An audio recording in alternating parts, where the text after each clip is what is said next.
बहुत पुरानी बात है। एक छोटे से शहर के किनारे पर एक स्कूल था, अलनूर हाई स्कूल। दिन के वक्त बच्चों की हंसी, टीचरों की आवाज और असेंबली के गीत उस जगह को जिंदा लगवाते थे। लेकिन शाम ढलते ही वही स्कूल एक साया बना लगता था। लोग कहते थे कि स्कूल में रात के वक्त कोई चलता है, कोई जो इंसान नहीं। नए साल का पहला दिन था। 10th क्लास के 4 दोस्त अदील, हसन, जारा और माहम स्कूल के पुराने हिस्से में जाने की प्लानिंग बना रहे थे। वो हिस्सा बैंड था क्योंकि प्रिंसिपल कहते थे कि उस विंग में रेनोवेशन चल रहा है। लेकिन सब जानते थे रेनोवेशन तो काब का रुक गया था। फिर भी उस तरफ जाने से माना किया जाता था। हसन ने मजाक में कहा, यार अगर वहां भूत निकला ना तो मैं उसे सेल्फी लूंगा। जारा हंस पड़ी, तुम्हारा ये मजाक भी कभी ना कभी तुम पे भारी पड़ेगा। उन लोगों ने डिसाइड किया कि फ्राइडे को जब स्कूल हाफ डे होता है तब वो ओल्ड साइंस ब्लॉक में जाकर देखेंगे कि आखिर वहां क्या है। फ्राइडे आया। स्कूल के बच्चे जा चुके थे, सिर्फ कुछ टीचर्स और स्टाफ बचा था। आदिल ने कहा, चलो अभी अकाभी नहीं। वो छुप कर बैक गेट से गुजरे। पुराने ब्लॉक का दरवाजा लोहे का था और आधा जूंग लगा हुआ। दरवाजा धाकेलने पर एक कर्राहट भरी आवाज आई, ग्रर। अंदर हवा का ठंडापन अलग था। दीवारें तो चुकी थी, पेंट उतरा हुआ और बोर्ड पर अब भी लिखा था, चैप्टर 6 ह्यूमन एनाटॉमी। जारा ने कहा, यहां तो कुछ अजीब सा महसूस हो रहा है। माहम ने धीरे से कहा, चलो जल्दी देखते हैं और निकालते हैं। अंदर एक लैब था। टेबल्स पर पुरानी बॉटल्स, केमिकल्स और कुछ बोन्स रखी थी।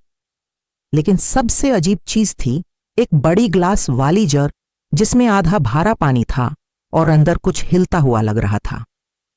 अदील ने टॉर्च लगाई और सबने देखा कि उस जार के अंदर एक आदमी का हाथ था। सब चीख पड़े। हसन ने कहा, यह कोई प्रैंक होगा। मगर उसी वक्त लब के कोने से किसी के पैरों की आवाज आई, थक थक थक। जारा ने कहा, यहां कोई है। टॉर्च का लाइट उस तरफ गया और उन्होंने देखा एक औरत वहां खड़ी थी, साफ और यूनिफॉर्म जैसी ड्रेस, लेकिन आंखें कली, बिल्कुल काली। वो धीरे से बोली, तुम लोगों को यहां नहीं आना चाहिए था। उसकी आवाज में गूंज थी जैसे हर दीवार उसे दोहरा रही हो। वो आगे बढ़ी और एक पल में गायब हो गई। अगले दिन जब वो सब क्लास में आए तो सब सुस्त थे। जरा ने कहा, मैंने कल रात सपने में भी उस औरत को देखा। महम ने लाइब्रेरी से कुछ पुरानी फाइल्स निकाली और बोला, यहां लिखा है कि 1995 में एक टीचर मिस सैरा इसी साइंस लैब में मर गई थी। रिपोर्ट के मुताबिक एक एक्सपेरिमेंट के दौरान एक्सप्लोजन हुआ था। उस वक्त स्कूल बैंड नहीं हुआ, बस उस ब्लॉक को सील कर दिया गया था। कुछ लोग कहते हैं कि मिस सैरा की रूह अब भी अपने स्टूडेंट्स का इंतजार करती है। वो चारों ने डिसाइड किया कि मिस सैरा की रूह को आराम देने के लिए एक दुआ पढ़ेंगे।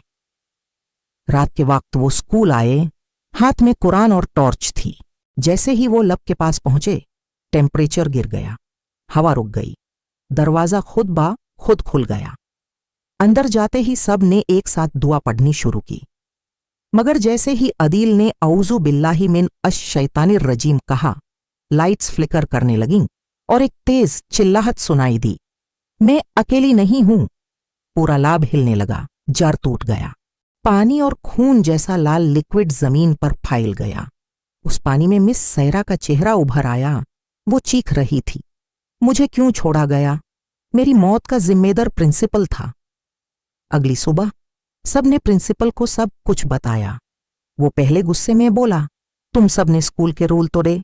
लेकिन जब अदील ने जार का ब्रोकन पीस और मिस सैरा की डायरी दिखाई, प्रिंसिपल का चेहरा पीला पड़ गया।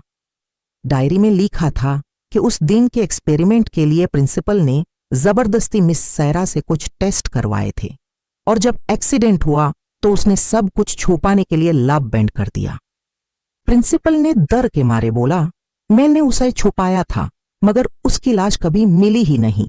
उसी रात स्कूल में एक आग लगी, पुराना ब्लॉक पूरा जल गया। फायर ब्रिगेड कहती थी कि वहां कोई नहीं था, लेकिन अदील ने खुद देखा था, उस आग के बीच एक औरत का साया मुस्कुरा रहा था।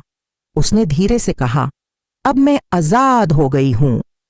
सुबह तक सिर्फ राख बची थी, लेकिन जब स्कूल रिबिल्ड हुआ, लोग कहते हैं कि साइंस लैब के नई बोर्ड पर हर सुबह एक नाम लिखा मिलता है, सायरा।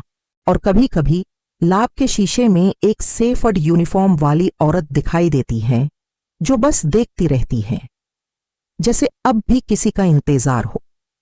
अदील, हसन, जरा और महाम ने स्कूल चेंज कर लिया, लेकिन हर बार जब अक्टूबर का महीना आता है, उन्हें सपने में वही आवाज सुनाई देती है, तुम लोगों को वहां नहीं आना चाहिए था। और उसके बाद उनके कमरों की लाइट अपने आप बैंड हो जाती है।